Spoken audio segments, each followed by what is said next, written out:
can see on my phone you're live. Paul is live. Am I live? Hello. Yeah, Okay, it's on. be good. Yeah. Yeah. Okay. Yep. Well, Gregory, do you want to take off now? I mean, start this off. All right. Yep. We're in Think and Grow Rich, chapter 4, chapter on autosuggestion. And I think autosuggestion is a very important method for creation. It happens to us all the time, whether somebody's purposely suggesting positive thoughts into their life to have, do, or become whatever they want.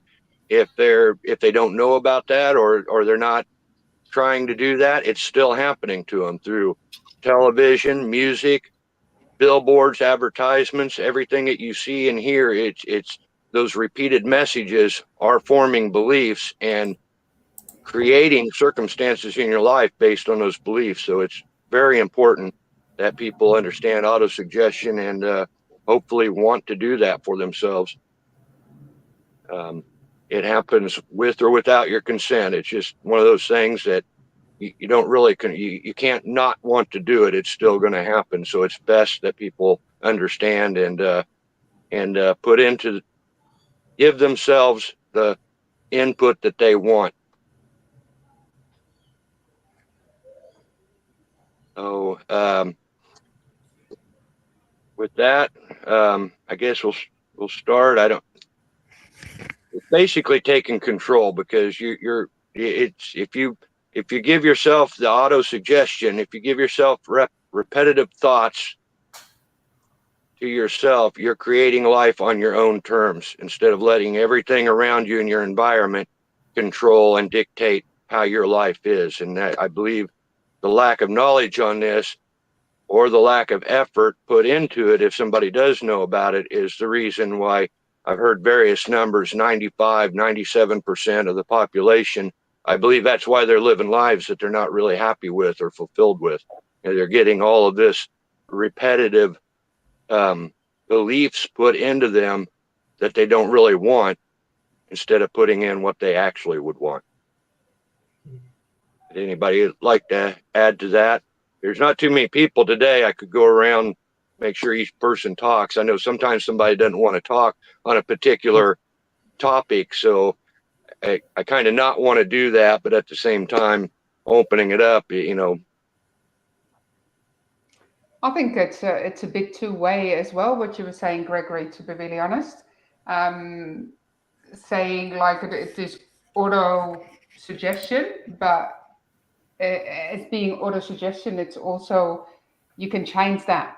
So it's also a habit what you learn yourself. So if you don't like what you hear and what is that auto suggestion telling you all the time, it's changing a habit and changing the flow of information, however it comes to you and what is in your head and what you feel and what you think, to what you want to hear. And that might not be automated yet, and that might not be coming as natural, but there's definitely ways of changing that behavior.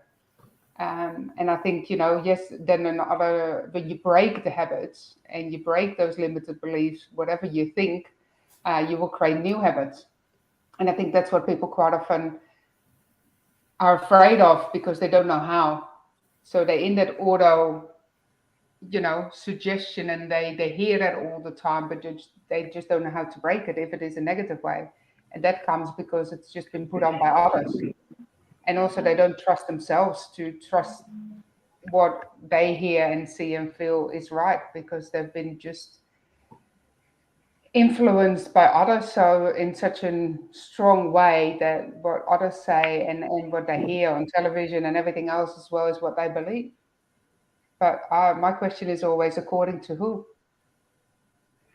Yeah, I think self-confidence is a really big, it's probably one of the first things that people should work on whenever they begin to discover this, because you're right. That's a negative belief in a lot of people, that they're unable to do this or they don't deserve to do that. And that's the first thing that people need to realize, is that they can do whatever they want to do.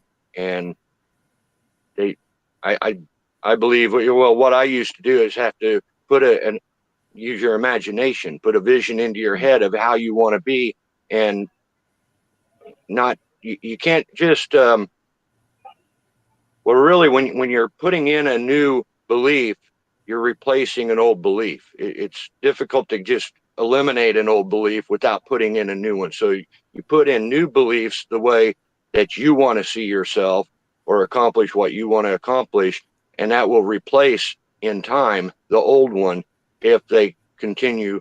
And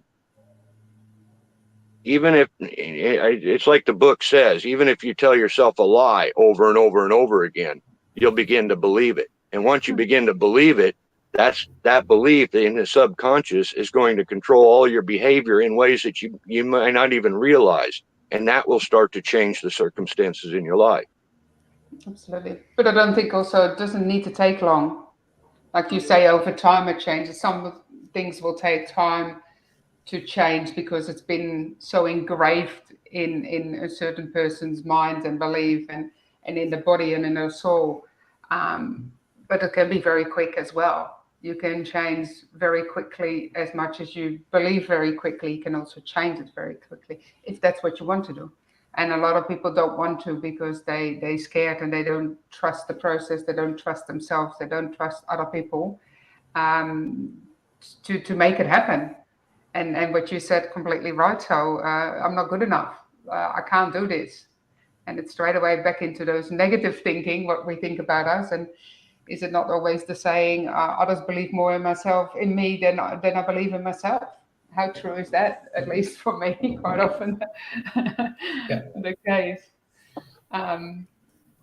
So then why don't we believe what others say if that's so good about us? And then we kind of go like, oh, no, that's not true. But everything else we do believe. So, I find that for myself quite often. And I just have to laugh about it one way or the other because it is just laughable because you believe all the not so good things they might say to you and the negative influences you find all around yourself. But then if they say something good about us or about yourself, then you go, oh, no, that's not me. Yeah. Because it's like negative thinking. It can take some time, especially, deeply embedded beliefs about things just like that. If, that's, there's things that some things come quicker than others, depending on how deeply embedded it is, things from childhood or even generational that you've come up from the very beginning, hearing and seeing and believing is a fact. Those are going to be the harder things to get rid of. And that's why it is important to be, well, I wrote persistence and discipline. You have to be persistent and disciplined with autosuggestion to get the desired results, because if you're not, it could take a long time. There's some things that I've done that come rather quickly. There's other things from childhood that I still struggle with. But the main thing I believe with autosuggestion is that, or probably the biggest reason that it works is because it's causing habitual thought. Once you change the way you're thinking and learn how to think differently, everything gets a little easier. It's like anything. It gets easier with practice, but it is difficult depending on, how long a belief has been there and how deeply embedded it is. So it does take some persistence. Yeah. I think the trick to autosuggestion is you've got to say it with a belief. If you don't believe it, it's not going to. I think it actually says that in the book. It's not going to. You can say it a billion times, but if you don't believe it, it's never going to happen. So you've got to say it with emotion or feeling or something like that. So, have what it is that you desire, say it, autosuggest it, and say it with belief.